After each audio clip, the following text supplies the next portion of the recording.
We have our competency map, right? And there's 10 different elements of story, and season 2 kind of very methodically steps through all 10. And the first one is character, and we spent a ridiculous amount of time on character, but it's because it's the most important thing in the entire story. If you don't have interesting people, no one gives a shit. They're not going to read it, right? So you've got to start with an interesting person, or people, really. You have to start with interesting people. So it's about really putting them together in a way that creates conflict. And so that's why we're covering conflict as our second major topic. We're not going to spend as much time on any of the other pieces of the competency map as we did on character.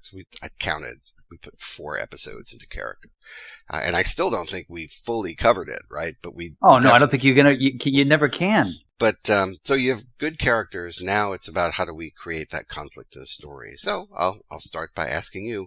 So like we've all watched great movies. We've watched compelling TV shows. We've read great novels. I tend to lean on the media I'm consuming now is mostly, TV and film. So do you have any stories that kind of leap out at you that have just super compelling conflict? Things that are like, oh man, look at this and how it plays out. What leaps to mind for you when you think of stories with really good conflict? I tend to view things through the prism of television and movie. That's how I consume most of my media too. And so, you talk about conflict. The first thing I think of course, is Khan and Kirk, and that would be the Khan and Kirk of Star Trek II, not season 2, episode 3 of Star Trek: Strange New Worlds. But I'm not going to spoil anything for anybody.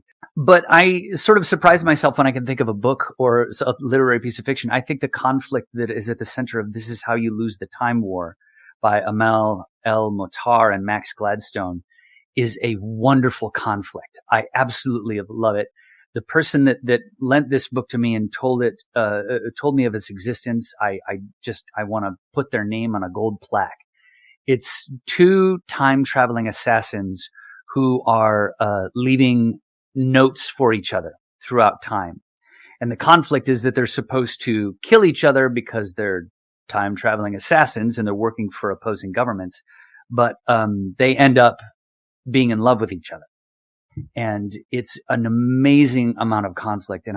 But it's such a great, great book. I highly recommend it to anybody who is exploring different ways to write about conflict or just, use it in general, any sort of storytelling. Yeah. Yeah, I'm excited to actually look at that. There's a lot of good stuff out there that has high conflict and high drama. And look, just to make sure that we got a level set, at the beginning of this conversation, we're not talking about plot because that's its own story element. We're going to talk about that in a different episode. We're not talking about rising action and falling action because those are functions of plot, but conflict is woven throughout the story. And so good conflict can both reveal character and advance plot. So the conflict is almost like the fuel that keeps the engine running, Yeah. Yeah. Yeah. Yes. So the thing about conflict is I know that people like to break it down into internal and external. I don't find that to be super useful, to be honest. Because it's sort of reductive, like, okay, well, either something outside of the character is happening to them, like, the ship is sinking and we've got to get onto the lifeboat or else we'll perish. Okay, that's an external conflict. But it is just a very obvious sort of, let me put something life-threatening in front of my character and that will create some drama. Well, sometimes it does, but I find if a character is a main character in a story that has a level of safety that is comfortable, like James Bond, I think is a good example of this. Bond's not going to die. Like James Bond's not going to die. James Bond might not even wrinkle his tuxedo. And so when he's strapped to the rocket and they're going to shoot it, or if he's, dangling above the pool of sharks, that guy's going to be fine. So here's this quote unquote external conflict. Oh, how is he going to get out of this one?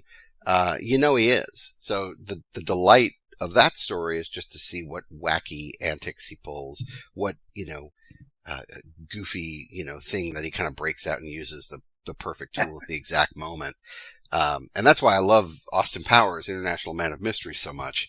I cackled when that movie was out in Oh yeah. theaters, and it was me and a buddy of mine from graduate school, and we just were rolling, and we were the only two people in the theater laughing, because it was, Texas theater, and they didn't get it.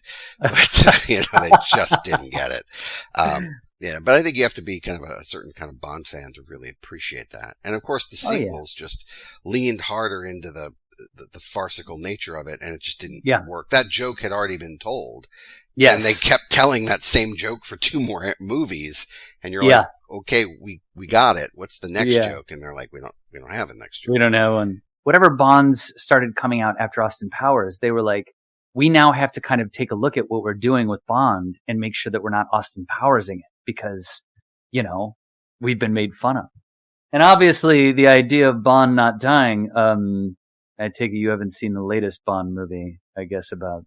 But No, I tapped out. I tapped out of Bond a while back. Okay, well, so he dies? Super. Are they going to bring a new one back? 007 and a half? Like, what are we doing? I think we're gonna, they did a very nice thing. They did a very interesting thing where they were like, how are we going to keep this going? So obviously a nice clear choice is to have a new 007, and James Bond gets to just, not be a 00 anymore. But, yeah, I think I'm in the top 3 for the new James Bond. So I'll let you know how that goes. But yeah, conflict. I really like that idea that you said about conflict being the fuel that drives it. And opposite of James Bond, there are all these conflicts, these things that, it's very surface level with James Bond. There's Spectre, there's Dr. No, there's, the Jonathan Pryce character who I can't remember, but I always think of for some weird reason. But it's also the small things. I really love some of the stuff that blows me away is when the conflict is seemingly smaller, but much bigger, because it reveals a conflict that's within the person. Like, I don't know, just going out the door can be such a conflict for people. And what does that say about the character that you have? So I love that dance that you have a great character and the conflict is that sort of fuel that we get to see what they're made of through. Yeah, yeah. And so I think that's what we should focus our conversation around today is how do we fuel the character's desires? How do we fuel the story by using conflict, as basically gassing up the rocket instead of this sort of reductive internal and external conflict. I think if you go look at, anyone who purports to teach writing, they're going to tell you, oh, well, your character has to have an internal and external, and you have to know the difference. That's true. You do have to know the difference. The internal conflict is something that they're struggling with on the inside. Maybe it's a moral code that they don't want to break, or maybe it's a comfort zone that they don't want to leave, whatever. And the external conflict is, the train is going to run over the girl who's tied to the tracks, right? So, I don't find that super helpful. But so instead, everybody, we're going to give you some ideas on how to create conflict. We're going to give you some types of conflict that are more usable, I think, and we're going to give you some easy buttons on how to create conflict in your story. So buckle up. We're going to do it. I know. And we're going to do it. That was such a great line. I feel like the theme song should have come in after that. Like, it's the Tiffin Writing Podcast. Yeah, if we only had a theme song. Mannix. I don't know what the hell. No, but all right, so what creates conflict? So you go back to Aristotle, and Aristotle had this really simple way of expressing the types of conflict that you can have, right? And so he said, man versus nature, man versus himself. And forgive the pronouns. We're going to update this for the, the modern age. But for the modern age. Yeah, but that's how we were taught when I was in school. Aristotle says there's 3 different kinds. And I'm like, okay, cool. And so throughout time, people have been adding to that because you can get more granular. And certainly the world has a level of complexity that if you embrace it, you can kind of subcategorize things to death. And I looked at some of the, I actually went out and looked at some of the masterclass notes, and I really tried to do some research to see how many different buckets there should be. Some people had 6, there were a lot of different models. And I kept coming back to Aristotle and saying, man, if you just update the nomenclature, you only need 3. And my opinion, take it or leave it. But I think getting too granular is a lot like sharpening your pencil to too fine of a point. It still writes. It might be this really fine thing. It's going to wear down really quickly. Like you can write with a perfectly sharp pencil. It doesn't need to be this crazy precise thing. So Yeah. this is where I kind of come in. I think that the character versus themselves is a very good, compelling type of conflict where they're really struggling with some either moral code or something that's wrong within them that they want to do. Like some people, a character might be, they don't want to lie. And here they're put in a situation where they have to lie in order to protect a loved one. So that's a form of conflict, right? It's like, do I lie to protect my loved one, or do I tell the truth and sort of betray their trust, even though I'm being true to myself? So that's a very good, setup where it's an either or situation and it's kind of within me. It doesn't really have anything else. Now, instead of man versus nature, I like to think of it as a character versus their environment, because the environment is, could be nature, could be like in The Revenant or any of the sort of survival type movies where it's like the person's out in the wilderness and they're trying to survive and also accomplish the story goal. But so not only nature, but environment could be sort of the society that you're within, the technology that you're around, the morality or the social norms that you're kind of chafing against. So The Handmaid's Tale might actually be a great, environment that somebody kind of works through. It doesn't have to be nature. So you have the character versus themselves, the character versus environment, and then the character versus others. And that's really, it can be that kind of high level, because that could be a villain that they're working against. It could be a group of people that are sort of hell-bent to undermine them. I think of the movie Mean Girls when I think of, a character versus a group where she's going up against the plastics and whatnot. It could be monsters, right? It could be, we talked about Alien and Aliens. That's a character versus others. Absolutely. So to me, that's it. Those are the three buckets. That's all you need. Because ultimately, conflict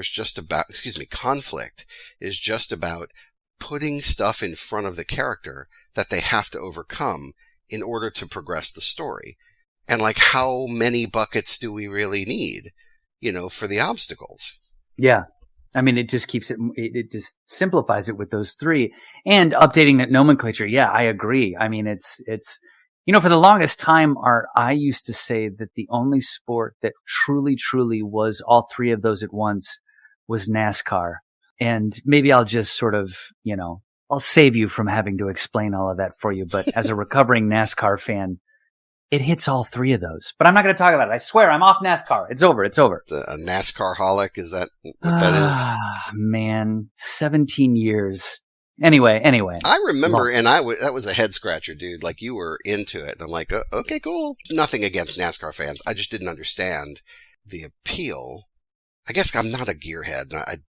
I like looking at cars, but I don't really geek out about cars. Oh, I am the farthest thing from a gearhead myself. If I turn the key in the car and nothing happens, I just throw my hands in the air. The only thing I know is if your wheel is vibrating and you're going 200 miles an hour at Darlington, it's probably because you have a loose lug nut. That's the only thing that I got. I mean, that's a nice bit of information. Thank you. Next time I'm doing that, I'll make sure to listen. Maybe for the purposes of this, I can do it very quickly as opposed to what I usually do, which is talk for 5 hours about a topic nobody wants to hear about. #U2. Man versus nature. These drivers who are making left turns or right turns on a road track every Sunday, they are fighting the elements. If the track is too hot, if the track is too cold, if it's windy out, if it's sunny out, if it's cloudy out, all of these conditions affect the car and the driver. The man versus machine, of course, is the gajillion-dollar piece of aerodynamicized automobile that they have that has a zillion parts that could go wrong and a zillion different combinations that have to be kept under a very strict guideline of rules. So the driver is working versus along with, against, and within the machine. So he's constantly trying to read what's going on with his car. And I feel like in my experience with NASCAR, 9 times out of 10, the car is going wrong and they're just trying to make it better. And then of course you have it's competition. So man versus everyone else. It's that driver and that driver's crew chief and the pit crew against 40 some odd drivers, their crew chiefs and their pit crews as well. So I used to love all of the various conflicts within each race, which was kind of like each, different story. So I used to love that stuff. So I think boiling it down to the three that you have, spot on. I think we can, I think we'll keep with Aristotle. I think that guy's got a future. Yeah, yeah. Yeah, I can't take credit for that. That's Aristotle. I just wanted to update please, the hate mail, but, the thing though, I think updating the nomenclature makes sense for the modern world because there's no need to have, character versus technology as its own source of conflict. Like, what's the point? Yeah, sure. That's part of the environment. So I think as long as we are intentional about understanding or seeking out, what's the thing that's going to irritate the main character? What's the thing that's going to cause them challenge that they have to overcome? That's it. That's all you need. Like, what barrier, obstacle am I going to put in their way that's going to force them to do something that's different from what they want to do, and it's going to reveal character and it's going to advance story. That's it. Well, I was just wondering, within those three, do you historically have one that you favor over the other in your writing experience? Well, my writing experience is bad, so because and anybody who's listened to the show for 10 minutes or more has heard me say that my earlier work was not very strong in the character department. And in part, it was because I was writing perfect people and I was writing away from conflict. So it might be better for me to talk about stories that I appreciate rather than try to talk about the stuff that I've done in the past. I mean, the one story that I got published and was super proud of right out of graduate school had some conflict.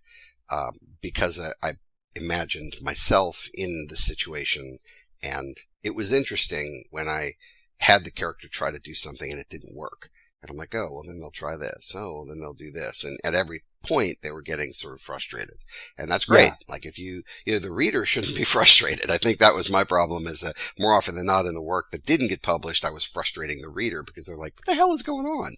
And I'm like, oh, it's like a prose poem mosaic. It's a puzzle. You have to, and they're like, no, next. I'm going to go read something that's not challenging me to be smarter than the writer. Like, that's right. That's just stupid. But there's a movie that I love called The Professional. Do you remember The Professional from the early 90s? Yes, very much. Yeah, that is, God, it's got to be one of my top 5 favorite films of all time. It was number 1 for the longest time. It has kind of a problematic aftertaste these days, because a central tentpole of that movie is the sexualization of I think she was 12 in the store, 12 or 13. Yeah. And so a lot of people think back on that and go, oh, that's creepy. We don't want to do that. And yeah, that is creepy. But I've seen that movie probably 20 times. And when I think back on it, what I realize, especially through this lens of conflict, is the sexualization was actually part of her character that ended up being discarded around the midpoint. So I don't know how well you remember the story, but basically Natalie Portman plays Matilda, this young girl who witnesses a crime by a police task force that raids her home. So she wasn't home, she was out buying milk, and her family life is just shit. I mean, her dad's a deadbeat, drug dealer who's working with the cops, and actually I think had kind of skimmed product. So he was trying to kind of make out on the other end, and they found out about it. So they came to the apartment to basically collect what was owed to them, and it went south, and everybody got shot, except for Natalie Portman's character while she's out buying milk. And I don't even know if it was the mom or the stepmom, but they painted her very quickly to be someone who was sort of in the underbelly of society. They kind of hinted that she might have been perhaps a sex worker, who knows? It didn't matter. It just showed that she wasn't an attentive and loving mother figure. And the father was a piece of shit. And the only thing that she had good was her baby brother, who was a young, I think he might have been 3 or 4. And so, of course, the dirty cops come in, shoot the place up, and they kill the baby brother. So the whole story is, her arc is basically a revenge arc. She wants to take revenge on the police officers who killed her brother. And that's her setup. So she's a kid who has no one. And even when she was at home, she was a caregiver. She really wasn't someone who was taken care of. And so for me, I see her arc as being one where she, requires safety and security. And the thing that she desires is protection. And the way that she tries to get it is by mimicking the behavior that she's seen in her household. So from the mother figure being, sort of skanky or whatever, and from being around the kinds of people, who aren't demonstrating, the most prim and proper way to be, Yeah. when she encounters Leon, which is a complete accident. He lives across the hall, and she sees, that a shootout has occurred in her house. She recognizes everybody's dead. She actually hears that her brother died, and very cognizant of the fact that if she walked back into her apartment, they would, at the very least, give her trouble, and probably they would kill her. So she walked down the hall and she knocked on the door, of Leon to ask if she could go in. And it's a real tense moment whether or not that guy's going to open the door, and you're only like 20 minutes into the movie by that point, because his character's been well established. He's a super awesome hitman. And the opening of that movie is just amazing because you get to see him work, and you hardly ever see his character, but you see the results of his activity. And in fact, I think you see him kill like 5 or 6 people before you even see him on screen. It's really impressive. So anyway, he does open the door, and that begins their journey together. So basically from that point until about the midpoint of the story, the way that she's trying to get him to care for her, to protect her, is by sexualizing herself. She flirts with him a little bit. They actually play this dress-up game where it's kind of like charades, but just kind of a dress-up game. And she dresses up as Marilyn Monroe and does the Happy Birthday, Mr. President thing. And go watch it again, Tim. Like, watch this movie. When she does that, it makes him uncomfortable. Yeah. At no time does Leon the professional ever show sexual interest in this girl. Never. In fact, when their relationship starts to deepen is when she recognizes who he is and asks him, I want you to teach me how to clean. That's the term they use for killing people. And he initially says no, but then he says yes. And their relationship deepens from the point where they both are on this path where, okay, I'm student and pupil. And then at the end, I won't blow it for people. If you haven't seen this movie, run, don't walk, run to get this. But the end of the movie, they have to separate, and she's devastated and she's crying, and they're under a lot of duress. And he sort of expresses to her how much she means to him. It's never sexual. Never. It's about, having roots and being with her to take care of her, but also so that they can be together, because they genuinely enjoy each other's company. They make each other whole, and none of it is sexualized. None of it. And it's just so powerful. The performances are outstanding as well. Unfortunately, the creepazoids in the world ruined it for Natalie Portman, because they had all this inappropriate online kind of behavior, and it wasn't even online at that point. It was just sort of like fan mail and the ways that people used to reach out before there was a heavy social media presence. But she got a lot of unwanted attention as a result of that, at an age when that awkwardness and that, you're still trying to figure out your body, let alone how other people perceive you. And so she shut that shit down. And I really think it messed with her career, because I don't like most of the movies she's been in until she was, in her 30s. So like basically all of her teens and 20s, I think she picked roles that did not have a sexual component on purpose, because she didn't want that kind of attention anymore. And I don't remember, I don't know if I've actually heard her say that or not. I don't know if I'm reading into it, but it was a head scratcher to me. Like, why is she in Beautiful Girls? Like, that movie sucked. Like, when she's a huge star at a very young age, she could do whatever the hell she wanted, and she was picking really weird roles. And I think it was just, a self-preservation tactic as a kid. So I anyway, mean, I'm sorry. are you bemoaning her performance in the blockbuster amazing film Star Wars: The Phantom Menace? Oh, Ugh. so look, I'm not gonna. Yeah, well, I'll say nothing about the Star Wars prequels. I'm just saying nothing. Yeah, I say nothing about those. Neither good nor bad. I'm just, she was fantastic in Black Swan. Oh my God, great film, Oh and my she was gosh. amazing. So she's been in other stuff that's been really strong too. So she's great. Like, doesn't matter what movie she's been in, whether the movie was bad or good, she's always great. Yeah. But the professional, both of those characters had this kind of conflict where they really wanted to have safety and connection. Because Leon's problem was he was this cold-hearted hitman, but he was basically just disconnected from society. And he Yeah. did that, Danny Aiello played his handler. And it was Oh yeah. clear, the first time that they met, which I think was in some Italian restaurant, right, that the guy owned. And he was this underworld boss or whatever. And he would give him jobs, right? So Leon would go out and clean and then come back, and Danny Aiello's character would collect the money and keep almost all of it and kind of dole out little dribbles of it to Leon. And Leon was happy with that circumstance because he just wasn't self-aware. And Matilda opened his eyes to what the world could be, that he could be a person who didn't have to do this work. Yeah. It was fun to see him basically be a kind, soft-hearted individual when he wasn't working. But when he was working, he was a cold-blooded assassin. And what was really nice about that plotting is that once Matilda started to creep into his life, that's when he started to get injured when he was working. Because up until that point, he was untouchable. But as soon as he let somebody in the door, literally, because he opened the door for her and she walked in, like, that's very intentional. But as soon as he opened the door of his heart, and let somebody in and actually cared about someone else, he started to get injured.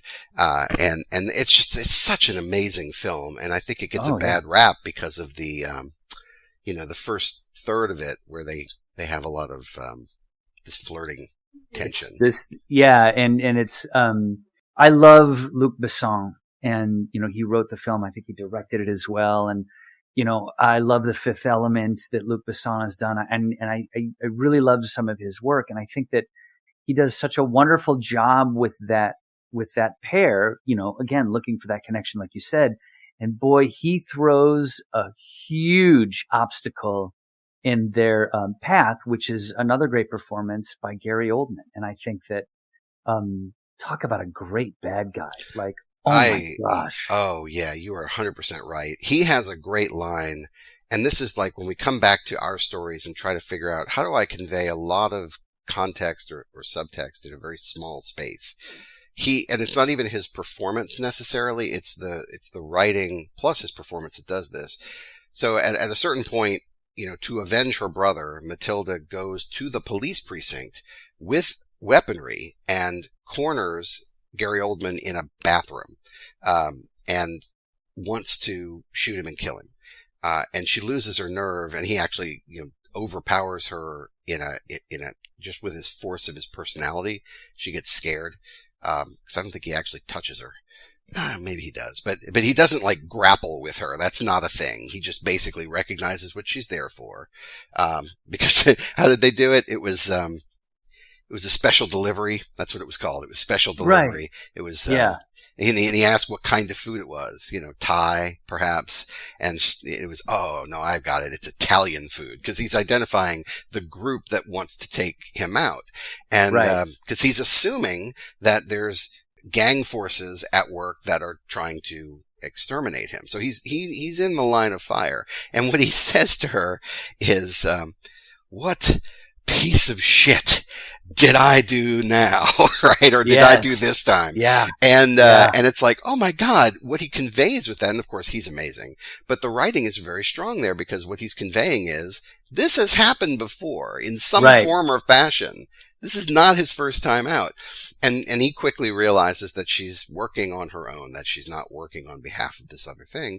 And he's able to just sort of collect her up and get out of that very, very easily because he's so powerful. It's a wonderful performance. I love him when he walks through that beaded curtain in the very early part of the film, it drives me nuts. And anytime I see a curtain beaded or cloth or otherwise, oh, I'm doing a Gary Oldman impression of that. You know? Right, because he doesn't part it with his hands, right? He just pushes his face through it. Well, no, he does with his hands. Does he? Does this he does this genuflecting because he's listening to music because he loves it's Beethoven, I think. Right. And so he genuflects with his hands, and then he sort of like parts it as if you hope that would be the way that Moses would want to have a little style and part the Red Sea. Just be like, let's give it a little panache here, brother. You're parting a sea. It's very, very cool. But yeah, that movie is so well written. And I think that, you know, when it comes to things like this, when it comes to conflict, when it comes to, you know, as you mentioned, we've talked a lot about character. When it comes to these things, I think I love going to movies and I love going to TV shows because I love thinking about my stories visually. It really helps because, you know, with a novel, you could have a novel that, if, you know, for those who truly like pain, that's 3,000 pages long. You know what I mean? But usually you have to have a brevity with a film to keep it under 2 hours. Or if you're a fucking modern filmmaker, under 3. Thanks, Christopher Nolan. Yeah, really. But like, you have to do a lot more with a lot less time. And you know me, as I've mentioned quite a number of times, having sort of had my brain turned by Kafka, I absolutely love trying to deliver as much as possible in as little time as possible. And you saying that line, that Mr. Besson had for Mr. Oldman, which is, what piece of shit thing did I do now? It tells you so much about the character. When it comes to conflict, I love looking at a movie like The Professional and thinking, okay, cool.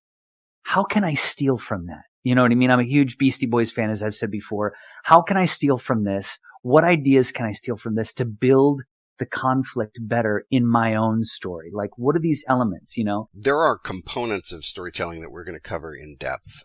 So dialogue, of course, is going to be a whole episode. And there's this whole concept of, you know, a dialogue should be kind of attacking and defending. And I think that works many times. I don't think that's always the rule, but it definitely works many times. And we'll get to that on another episode. But I tell you what, as far as like conflict is concerned, it might be useful to talk about the 3 things that we have found create conflict. And these aren't the only 3. Like, I'm not that guy. But these are the 3 that I like to use the most frequently and the things that seem to work easiest. So we've got 3 types of conflict: character versus self, character versus others, character versus their environment. So you can kind of, you know, break down what type of conflict am I going to be using in this sequence or in this part of the story. But then how do I create that conflict? We can talk about that right now. So using The Professional is a really good example for this first one, which is a character wants something that they cannot have. And I know we've talked about this before in other episodes, but basically if you set up something that a character wants and they can't get it, and then you set them loose to try to get it, right? That might be something essential is threatened, where it's a thing that I want to make sure that I can acquire. I need oxygen to live, so the U-boat is at the bottom of the sea, and we need to figure out how to get it off the bottom of the sea, right? That's a possibility. But in The Professional, you know, Matilda wants to be loved, right? And so when she kind of does her desire and require thing, her requirement is she wants to be loved. And her desire is she wants to be protected. So that's why she flirts with him at the beginning, because that's the way in her world that's been modeled for her. That's how you get the attention that she thinks she needs. And when that doesn't work, she pivots to something else, which is this revenge story. And even then, when she gets to the end of the revenge story and realizes, I'm not going to be able to do that. Because Leon never takes it on as a thing. She's not like, your brother died and I will kill them for you. That's not the thing. Right. She actually gets captured. She's stuck in the police station. Leon finds out about it, and that's why he breaks in broad daylight, mind you, breaks in, kills a bunch of people, and extracts her. It was to keep her safe. It wasn't some revenge plot. At the very, very, very end, the last act that he takes has a vengeance aspect to it.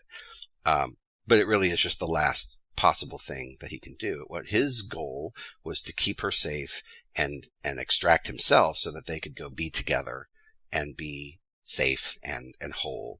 And it's just such a great story. But anyway, character wants something that they can't have. So, I mean, that's one thing that you can do is say, okay, my character in my story, what is something that they want and can't have? And let me set that up as an aspirational goal for them, and then wind them up and see what they do to try to get the thing that they can't have. So the second one is a character struggles against an opposing force. So that doesn't have to be something that they want. It might be something that's attacking them or preventing them from doing what they want to do. And that's where you get kind of the government, right? The government's out to get me, or technology, or even social pressures. If it's like, I want to be a certain way and society won't allow me to do it. Well, damn it, I'm going to do it anyway. Let me figure out how to do that. So I'm struggling against an opposing force. It could be the natural world too, So I mean, so the character wants something they can't have. I'm going to go out and try to get it. The character is struggling against the opposing force. This outside force is trying to make me something I don't want to be, or trying to make me do something I don't want to do. I'm going to fight against that. And notice it's really setting up this kind of head clash, head-to-head clashing of conflict. The last one is the other characters actively thwart the main character's actions. So this is a pure antagonist, a villain, a taskmaster, just an enemy, and so I think of Nurse Ratched in Cuckoo's Nest as a Oh, yes. Yeah. It doesn't have to be, Darth Vader trying to blow up the ship that you're flying around in. Although that would be, a character actively trying to thwart what you're doing. It is. Yes. Yeah. So there's a little bit of bleed over in these, but I think they're distinct enough that that's really all I use. And you can pretty much get everything you need out of those. Character wants something they can't have. The character struggles against an opposing force, and other characters actively thwart the main character's actions. So there you go. Yeah.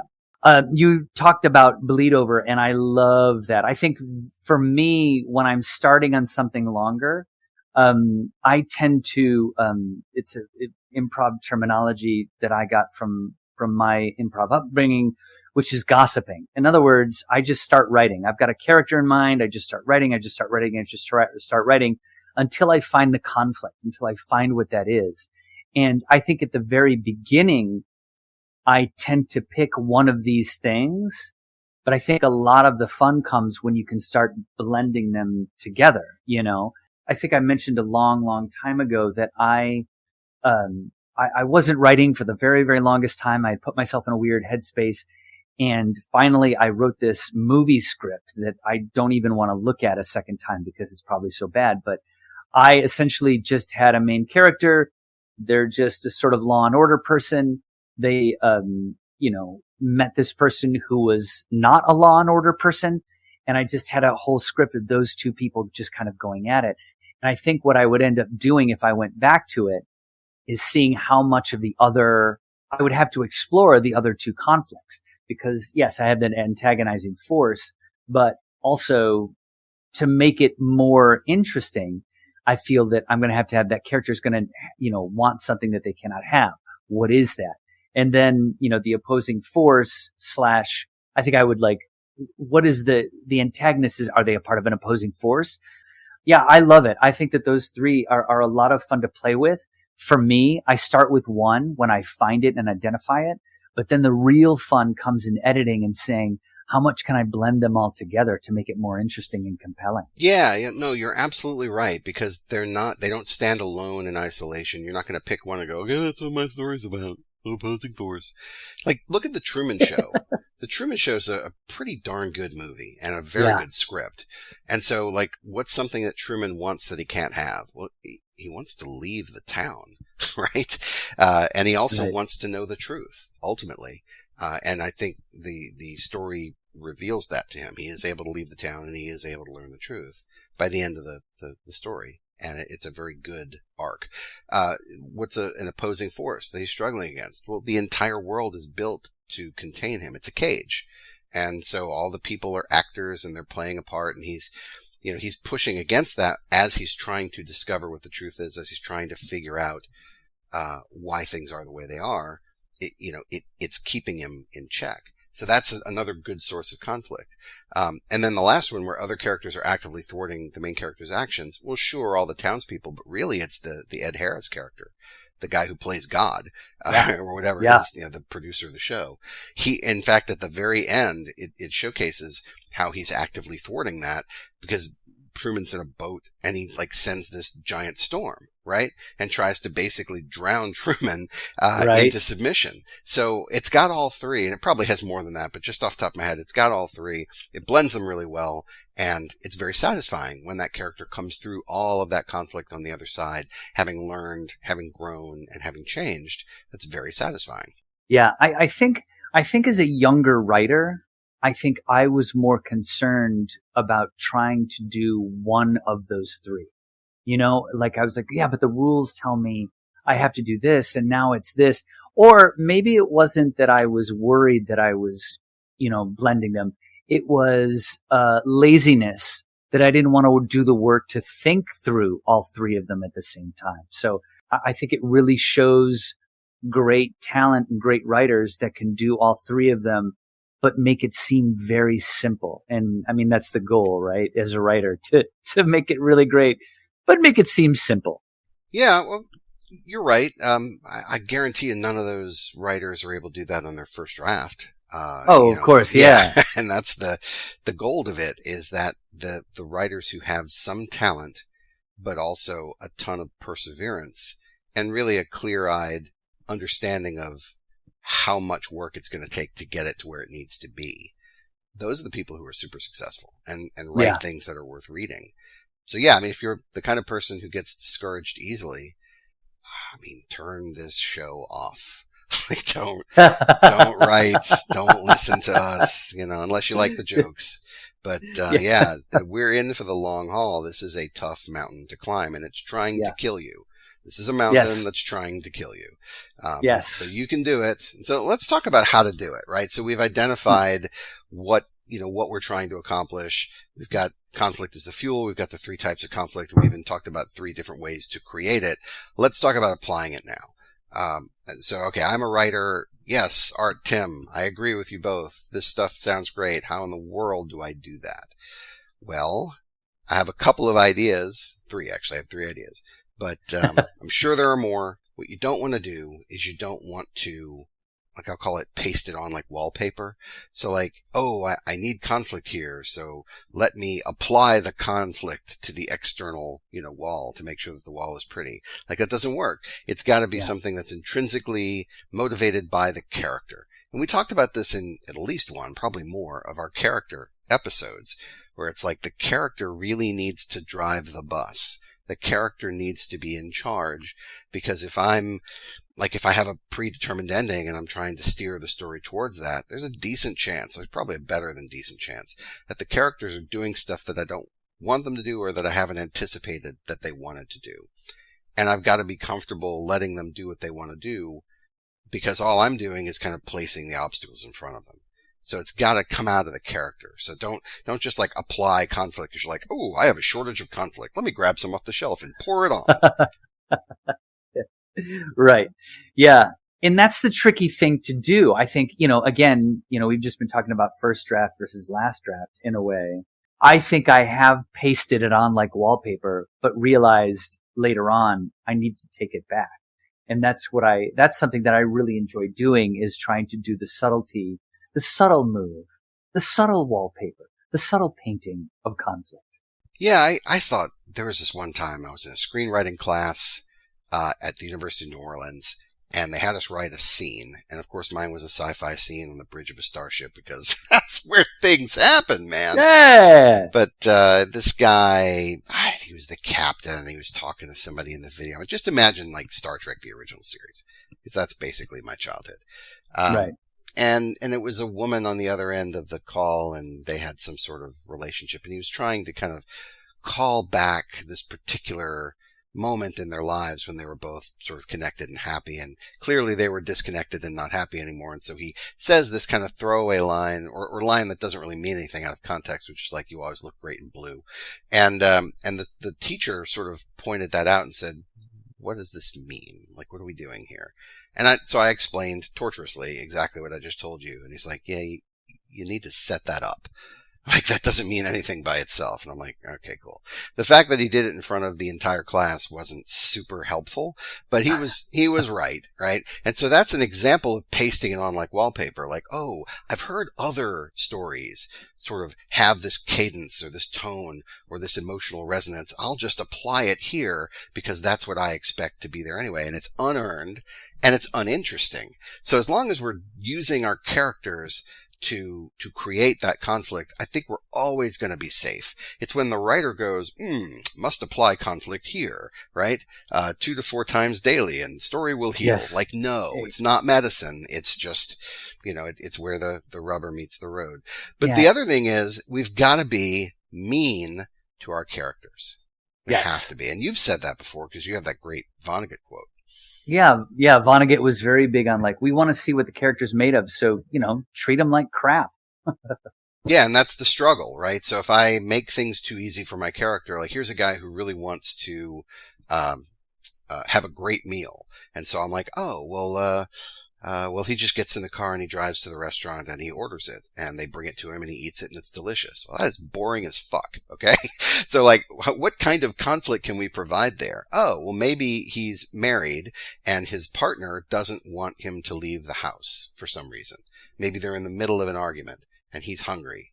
And so let's make it a man and a woman. And so she's like, why are you leaving now? Oh, I'm hungry. I'm going to go eat. Like, we're in the middle of something, right? So that creates a reason to not leave. And let's say he does leave, right?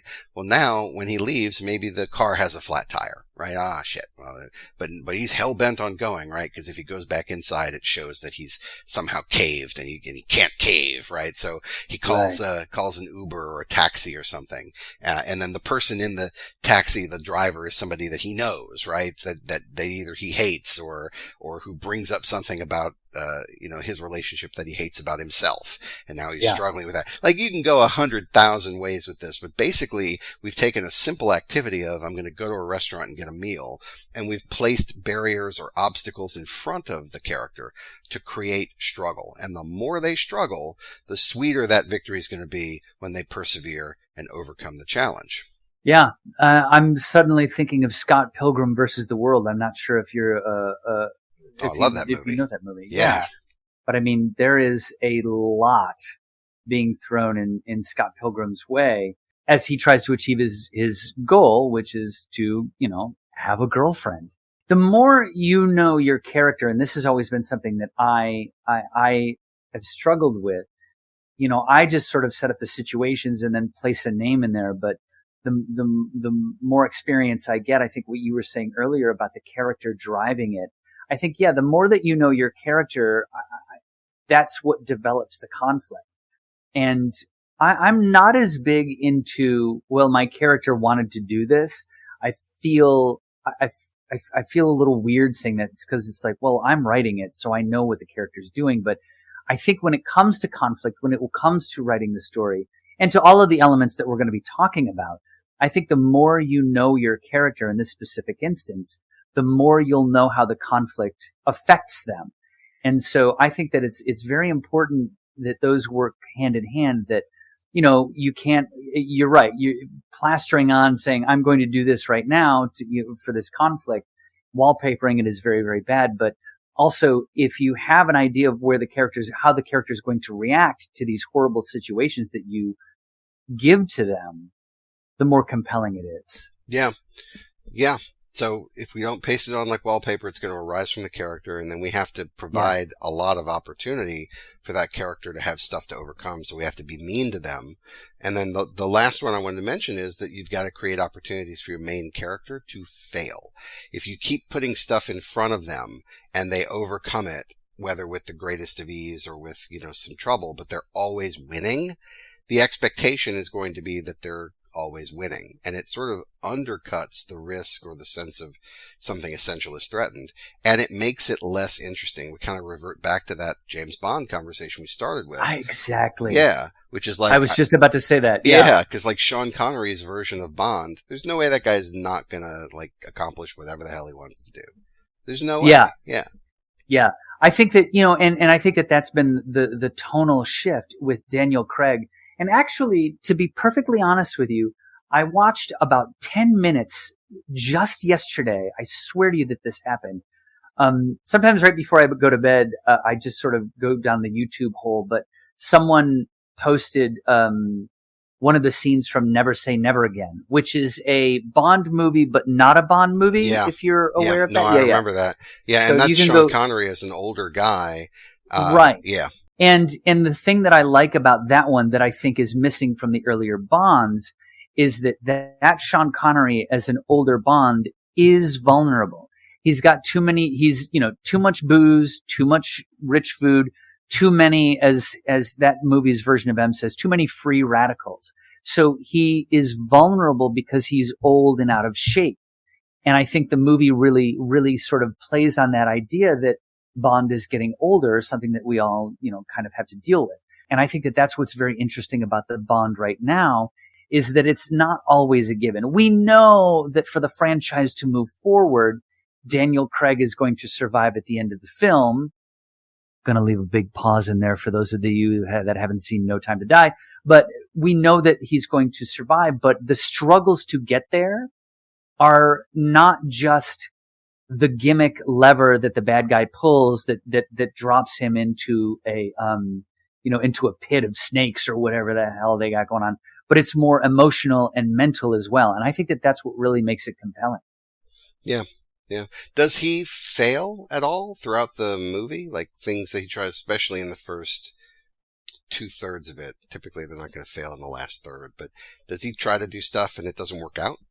For Daniel Craig, I think, he is still James Bond. So he's still like amazing at parkour that we never realized. Okay. He's still like an amazing crack shot. He's still, shooting his cuffs while he's, jumping off a crane on a train.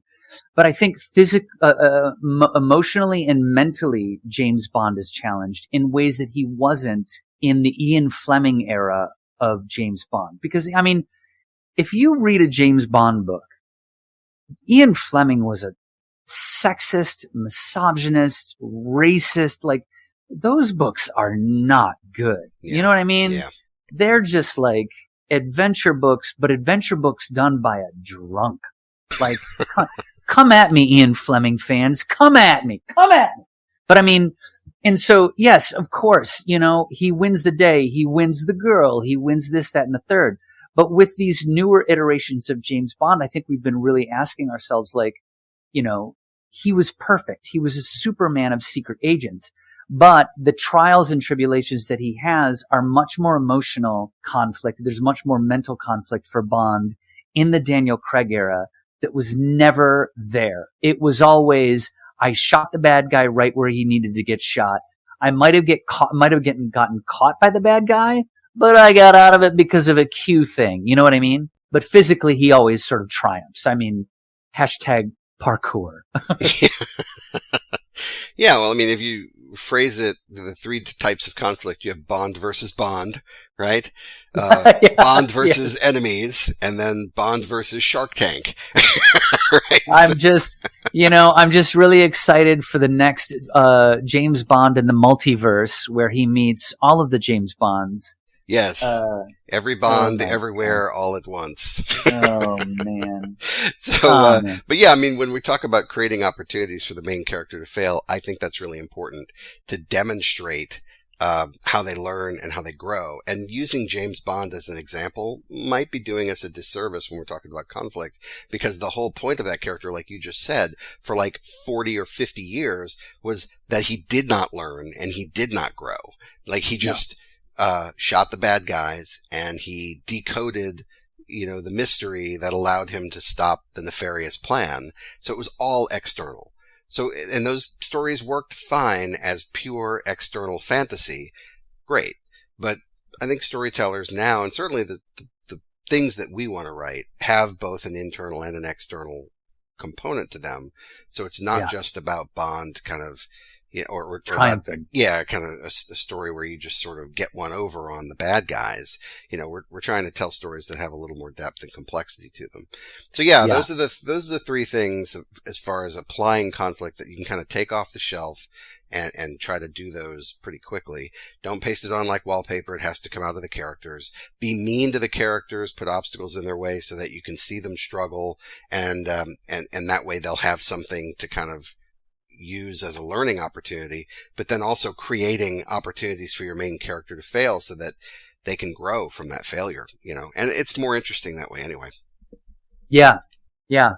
That's what I mean, obviously I aspire to that as a writer, and I think it just means I have to do more writing to get to that spot that I aspire to, which kind of sucks, I guess, but hey, that's the fun.